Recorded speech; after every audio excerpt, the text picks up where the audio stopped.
1.5 metres beneath my feet, jet fuel races through a pipeline, delivering approximately 30 tanker loads a minute to international airports in the UK and military bases.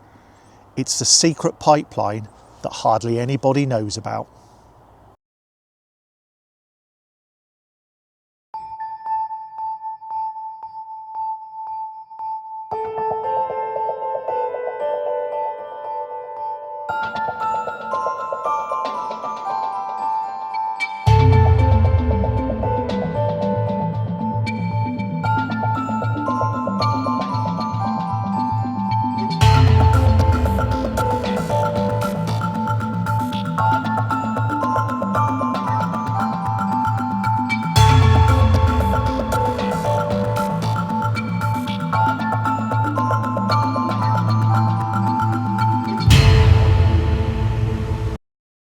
Thank you for joining me. Welcome back to the channel.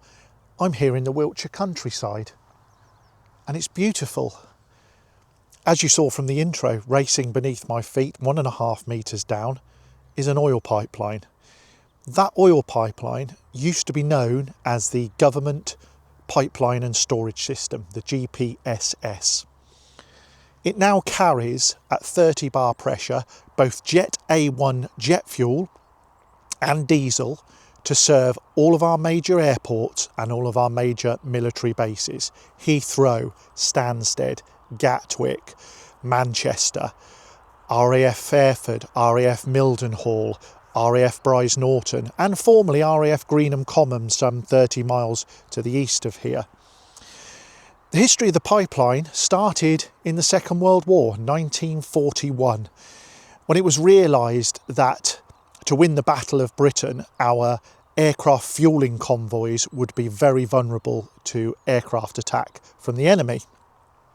It was devised to build a secret pipeline, a network right across the country to serve our military bases. Its peak would have been crucial to winning the Battle of Britain.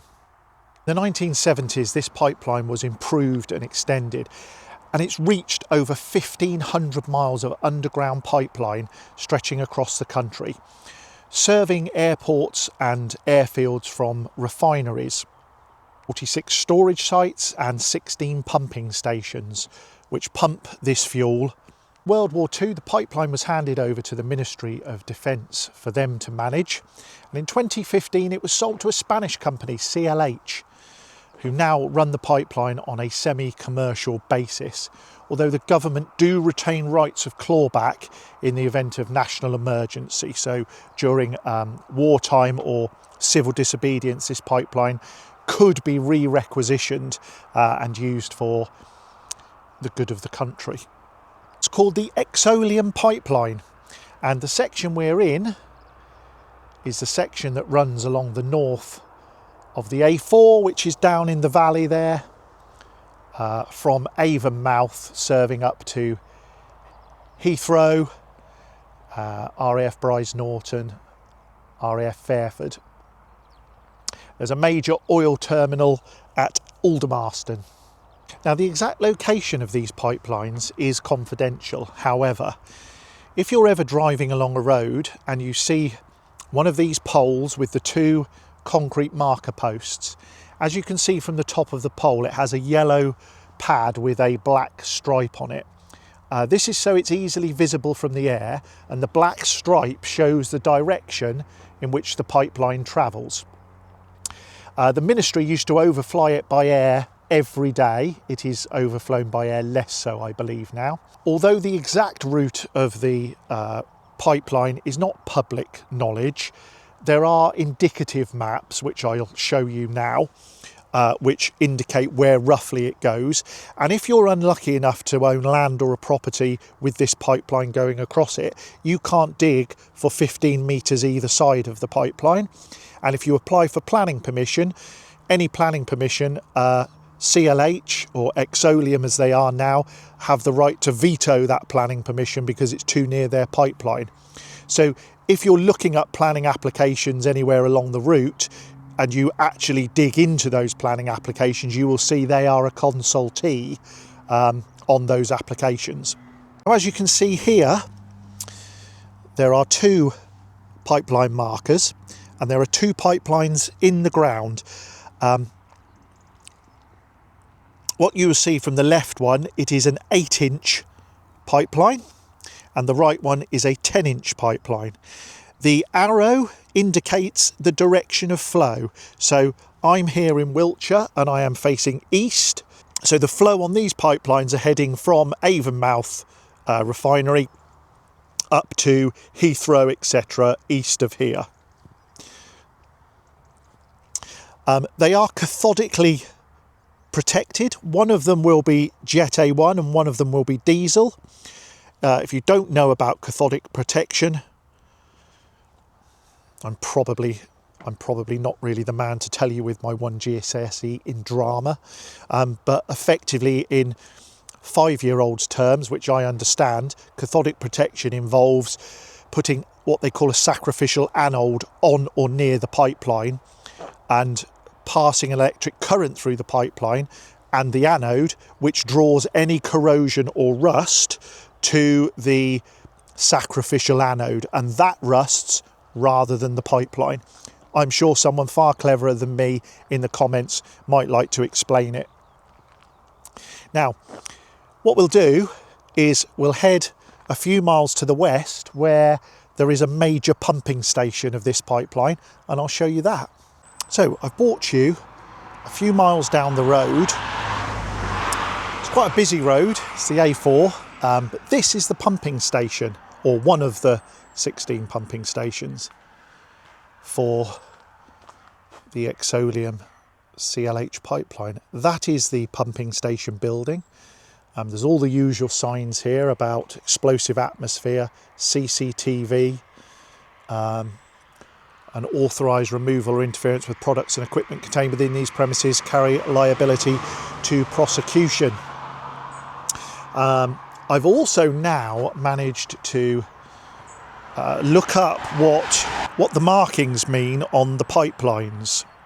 So A/AE brackets E oil pipeline means 8-inch oil pipeline, A system, branch AE, extension E, flow opposite direction, marker post 3705, which means the marker post is 37 kilometres from its original point.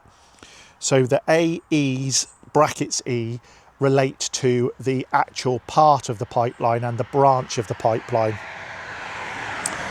This is obviously for people to be able to maintain it, so if they send an engineer out they can say, well, it's in this particular part of the pipeline.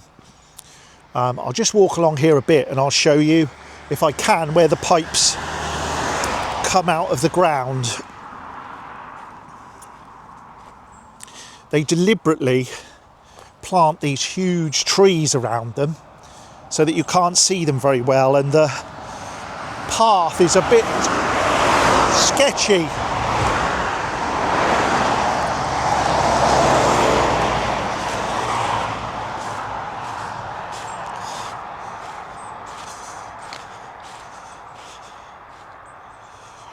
Things I do to get content for you lot.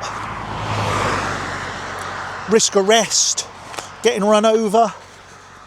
You can't see very well in here, it's all very deliberately hidden. But if I get up here, there you can see, if I turn you round, there, that's the pipeline coming in. You can see them there, they're painted white. Obviously got lighting on it, security fencing around it. I wish I could get in a bit closer, but if I go this way a little bit. So yeah, so there you go. There you go, that's a better view. You can see now exactly how the pipelines come out of the ground, and they've got all sorts of valves and pressure gauges on them for pumping it. So there you go. From a very, very busy A4. So that's it. That's the secret government jet fuel pipeline covering 1,500 miles of the UK. Did you know about it? If you did, drop me down in the comments and let me know what you knew about it. Hope you've enjoyed the video. Thank you as ever to supporters of the channel on Patreon, Buy Me a Coffee, etc. Thanks very much for watching to you. And if you enjoyed this little secretive trip around the Wiltshire countryside, hit the like button. See you on the next one.